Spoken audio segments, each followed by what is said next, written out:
Moedertaalonderrig, die sleutel tot betekenisvolle leer. Ek is Leandi Brazer en jy kyk na Skoolslim. En by my vandag het ons vir Karien Bloem. Sy is die hoof van onderwysprojekte by AfriForum. Karien, baie dankie dat jy gekom het om te gesels oor moedertaalonderrig. Ek wil sommer net begin om jou dadelik net te vra. Jy weet, waarom is moedertaalonderrig so belangrik en 'n goeie bousteen vir ons onderwys? Goeiemôre Leandi, dankie en dit is heerlik om deel te neem aan Skoolslim. Ja, ek dink ons almal praat al vir 'n geruime tyd oor die waarde van moedertaalonderrig en hoekom dit so 'n belangrike bousteen is vir goeie onderrig en onderwys.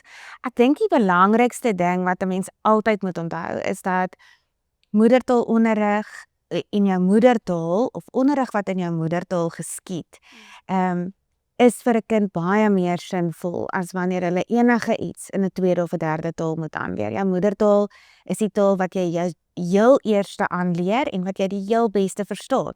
So wanneer jy dan verdere onderrig in jou moedertaal ontvang, maak dit vir jou soveel meer sin en is alles vir jou soveel meer verstaanbaar en is jou ontwikkeling op soveel beter en hoër vlak. Dis eintlik goed want ek meen mens dink in Afrikaans, mens droom in Afrikaans, alles begin by jou moedertaalonderrig, so outomaties vloei dit net uit na alles anders toe wat 'n mens dan doen, so dis net beter. So waarom is moedertaalonderrig nie net 'n taal of kultuurkwessie nie, maar ook 'n akademiese kwessie, veral in ontwikkeling? So dit is 'n baie belangrike punt wat jy daar maak rondom 'n akademiese kwessie. Hoekom is dit nie net 'n taal en 'n kultuurkwessie nie? So natuurlik, wanneer 'n mens iets goed verstaan, dan leer jy dit soveel beter aan.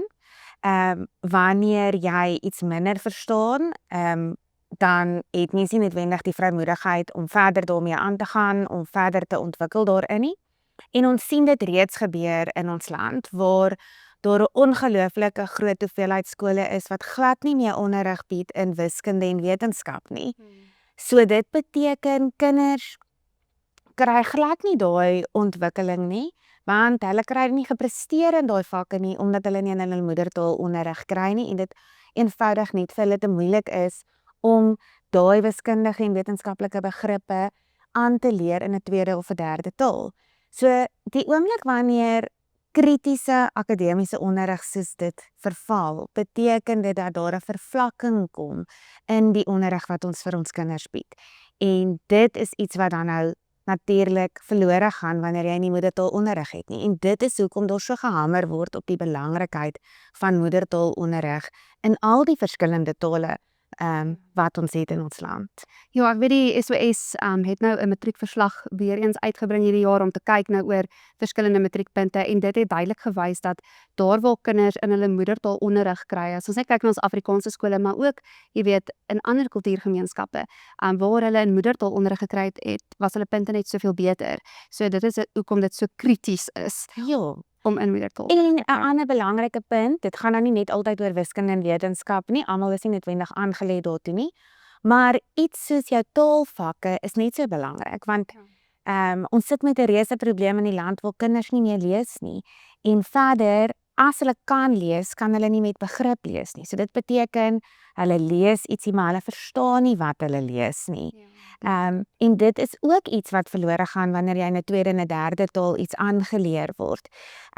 Ek dink baie altyd aan die voorbeeld van 'n redenaarspraatjie. As jy 'n redenaarspraatjie koop en jy dit vir jou kind gee en hulle leer dit net aan, dan is dit net 'n toespraak wat hulle memoriseer en voordra. Maar wanneer jy saam met jou kind 'n toespraak skryf en die hele proses leer van hoe om te praat voor mense, dan is dit 'n vaardigheid wat aangeleer word. So dieselfde kan mens terugtrek na moedertaalonderrig. Dit is 'n vaardigheid wat totaal en al verlore gaan wanneer moedertaalonderrig nie meer deel is van 'n kind se opvoeding nie. Ek dink jy het nou eintlik hierdie vraag so bietjie beantwoord, maar Karien, wat sal jy sê verloor 'n kind, maar dan ook uiteindelik 'n gemeenskap as moedertaalonderrig byvoorbeeld nou verswak of heeltemal verdwyn? Ja, so buiten die feit dat veral in die Afrikaanse kultuur ons taal 'n baie belangrike rol speel in alles wat ons doen, is dit iets natuurlik wat eers verlore gaan wanneer jy 'n ander taal aanleer en jou eie taal afstaan. En ek dink dit is die ding wat ouers partykeer voor bang is. Hulle bang hulle kinders skiet tekort, omdat hulle voel die wêreld is oorwegend Engels, maar eintlik is dit nie so nie. Ja, Engels is 'n belangrike taal en dit is altyd goed om Engels ook te kan praat. Maar ouers vergeet dat as jy baie goeie opvoeding in jou moedertaal kry, leer jy ook ander tale aan. Moedertaalonderrig verseker veeltaligheid. So dit beteken nie as jy in jou moedertaalonderrig ontvang dat jy nie Engels magtig gaan wees nie. Ja. Dat jy nie in Engels gaan kan lees en skryf en kan praat nie. Daar is hoeveel mense wat Afrikaanse onderrig byvoorbeeld gehad het op skoolvlak, maar vandag met gemak in 'n Engelse besigheidsomgewing werk of in die buiteland kon gaan werk het. En dan moet ons ook nie vergeet van ander lande wat regtig erg is oor hulle taal nie. Daar is lande soos Frankryk en Duitsland, China, Rusland. Dit is lande wat regtig baie ernstig is oor hulle moedertaal. En selfs Nederland. En daar moet jy 'n taalkursus gaan doen om taalmagtig te wees in hulle taal. So daar aanvaar hulle nie net as jy sê jy is Engels magtig nie. So ons moet trots wees op ons moedertaal. Ja. Almal in Suid-Afrika moet trots wees op hulle moedertaal. Hulle moet die geleentheid kan hê om kwaliteit onderrig in hulle moedertaal te kry, want dit gaan hulle ten einde bemagtig om volwaardige volwassenes in die wêreld te kan wees. Definitief Karin, en ek dink jy het nou eintlik gesê hoe kan 'n mens die argument van Engels as 'n werkstaal of eintlik 'n wêreldstaal wen, en jy het dit nou eintlik so mooi genoem om te sê maar alles begin eintlik by jou moedertaal. Dit is die fondasie wat gelê word, en dit is nie te sê as jy nou in jou moedertaal onderrig kry dat jy nie iewers anders te kan werk kry en byvoorbeeld nie in Engels kan werk nie, want die fondasie is klaar so sterk in jou moedertaal. So dan wil ek gou net by jou hoor, hoe kan ouers en skole sterker opstaan vir moedertaalonderrig by skole?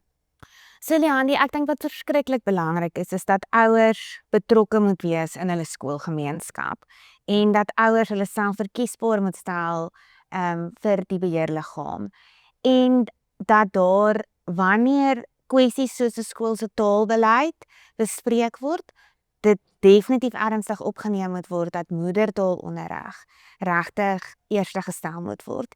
En dan waar demografie en goed in 'n gemeenskap verander, is dit belangrik om daaroor te praat, want natuurlik veroorsaak of die getalle wat by 'n skool is bepaal uiteindelik wat die voedingstaal of die opvoedingstaal gaan wees of die onderrigtaal gaan wees. So wanneer 'n omgewing oormatig Engels begin raak as gevolg van mense wat verskuif, kan 'n mens nie noodwendig verwag dat 'n skool 'n bepaalde taal moet onderrig in moet bied as die mense wat in daai omgewing bly nie daai taal praat nie. Maar waar daar skole is wat die verskillende tale kan bedien, is dit belangrik dat sê nou maar 'n Afrikaanse skool nie moet terugstaan en sê nee, ons word maar dubbel medium, want dan word hulle maar uiteindelik Engels nie. Ja. So en dit is hoekom die regering ook 'n verantwoordelikheid het om seker te maak dat daar genoeg skole is om die verskillende tale te bedien, sodat waar ons in gemeenskappe bly waar daar Engelse mense en Afrikaanse mense en Xhosa mense en Zulu mense is, dat hulle elkeen skole het om na toe te gaan en dat een skool nie iets hoef op te offer ter wille van 'n ander nie, want op dit wat ons verloor op die einde van die dag is baie groter. En wanneer ouers dan op 'n beheerliggaam dien, kan daar planne gemaak word om seker te maak dat die skool se getalle voldoende is om te verseker dat die onderrigtaal behoudend bly en dat 'n skool op die ou einde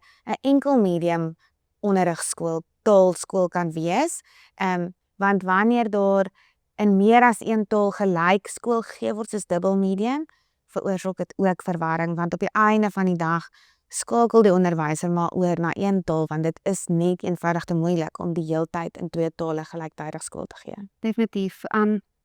Ek dink dit is belangrik net om te weet ook dat jy weet ons by die SOS glo ons in uitnemende Christelike Afrikaanse onderwys, en ek dink as die gemeenskap en die taal begin verander in 'n skool, dan is dit soveel meer goed wat ook verdwyn en die lekker ding wat by Afrikaanse skole ook is tans jy weet die kultuur wat daar gevestig is, sterk kultuur, Christelike onderwys wat ook uitgebou word, wat 'n mens nie noodwendig iewers anders kry nie. So vir alle kulture ook, is dit daai kultuurbehoud ook wat hulle dan het.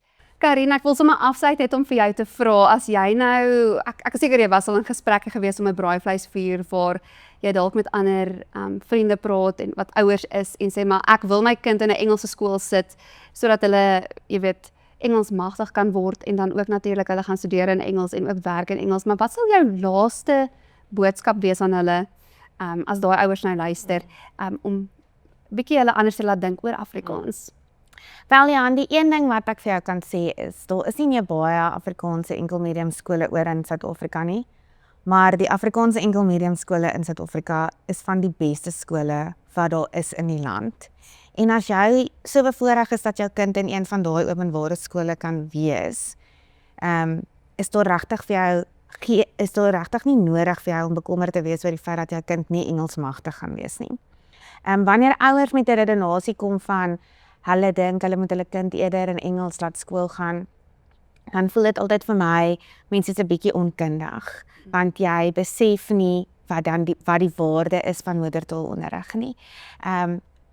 Ek sê altyd, ouers werk vandag ook in Engelse omgewings, en dit is wat ons net nou ook oor gepraat het, en hulle het Afrikaanse onderrig gehad, en hulle is vandag steeds baie suksesvol. So waarom sal dit dan nou anders wees? As ons Afrikaanse skole in 'n baie ander situasie in die land was, menende dat die standaard baie laag was, dan kan 'n mens ander opsies oorweeg het. Maar terwyl ons nog in 'n posisie is waar ons hierdie ongelooflike hoë kwaliteit skole met uitnemendheid het, moet ons dit ondersteun en moet ons daarvan gebruik maak. En ouers moet besef dat as hulle kinders uit hierdie uitnemende skole uit gaan haal om eerder aan Engelse onderrig bloot te stel, gaan dit op die einde van die dag veroorsaak dat ons skole ook tot niet gaan.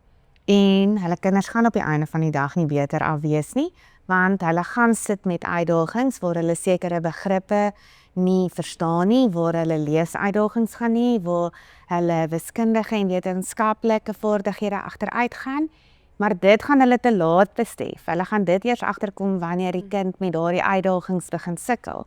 En dit is iets wat jy totaal en al kan voorkom wanneer jy van die begin af jou kind in sy moedertaal laat onderrig. So ja, dit sal my boodskap wees om die braaivleisvuur. Ek dink die gesprek gaan nie daar ophou nie, maar op die einde van die dag dink ek net ouers moet besef, en dit is waaraan ons moet werk, is om vir hulle te help om tot daai besefing te kom dat die waarde van moedertaalonderrig kan jy onder geen omstandighede van jou kind ontneem nie. Baie dankie. Dit was Karin Bloem van AfriForum en jy kyk na Skoolslim. Ek is Leandie Brazzer en as jy van hierdie episode gehou het, deel dit gerus met jou vriende, saam met wie jy kuier om die braaivleisvuur, of stuur dit aan vir 'n onderwyser, 'n skoolhoof of net 'n gemeenskap van wie jy weet wat sterk staan vir moedertaalonderrig. En dan natuurlik volg ook die skole ondersteuningssentrum op al ons sosiale media platforms.